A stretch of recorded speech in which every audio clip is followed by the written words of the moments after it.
Imagine walking through a silent, empty desert at night. The air is still. The stars are the only light. Suddenly, a bush bursts into flames. But the fire doesn't burn it. The leaves don't turn to ash. Then, a voice speaks from the heart of the fire. A voice that will change the destiny of an entire nation. This is the moment God spoke to Moses through fire. Many years before he became the great leader of Israel, Moses was a fugitive, a man on the run. After fleeing the courts of Egypt, he found a new life as a simple shepherd in the wilderness of Midian. Day after day, he guided his flock through dry, sun-baked mountains and across endless stretches of desert. His life had become quiet, ordinary, perhaps even forgotten. But God had not forgotten Moses. One night, while tending his father-in-law's sheep near Mount Horeb, the mountain of God, something extraordinary appeared before him, shattering the desert silence. In the deep darkness, Moses saw a bush engulfed in fire. Bright, vivid flames danced and flickered around the branches, lighting up the night. Yet, the bush was not burning up. Not a single leaf was scorched. Moses stopped, his heart pounding with amazement. He thought to himself, I must go closer and see this strange sight. Why is the bush not burned? But the moment he took a step toward it, a powerful voice called out from within the flames, echoing across the barren land. Moses, Moses, terrified, yet compelled by a strange curiosity. Moses found his voice and answered, Here I am. Then the voice spoke again, its authority unmistakable. Do not come any closer. Take off your sandals, for the place where you are standing is holy ground. In that instant, a wave of glorious, terrifying realization washed over Moses. He wasn't just looking at a strange fire. He was standing in the very presence of God Almighty.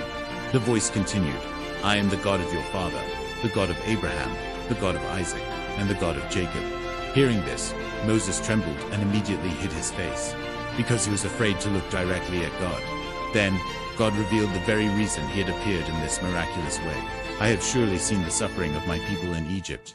I have heard their cries because of their slave masters, and I am concerned about their pain. I have come down to rescue them from the hand of the Egyptians, and to bring them up out of that land into a good and spacious land, a land flowing with milk and honey. But the next words from God shocked Moses to his core. So now, go, I am sending you to Pharaoh to bring my people, the Israelites, out of Egypt. Moses was stunned. He was just a shepherd, a fugitive, a man who had once run away in fear. Who am I that I should go to Pharaoh and bring the Israelites out of Egypt? Moses asked, his voice filled with doubt. But God answered with a promise that would change everything. I will be with you. Still hesitant, Moses asked another crucial question. Suppose I go to the Israelites and say to them, the God of your fathers has sent me to you, and they ask me, what is his name? Then what shall I tell them?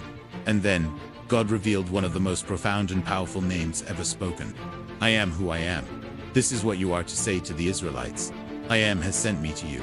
With those words, the eternal, self-existent God revealed his very nature to a humble shepherd in the desert. That night, standing before a bush that burned but was not consumed, everything changed. A simple shepherd was commissioned to become the deliverer of a nation. A strange fire in the wilderness became the doorway to a divine miracle, and the voice from the flames would soon shake the mighty kingdom of Egypt to its foundations. Because when God calls someone, even the dusty ground of the desert becomes holy. If this story inspired you, subscribe for more powerful stories and mysteries from the Bible.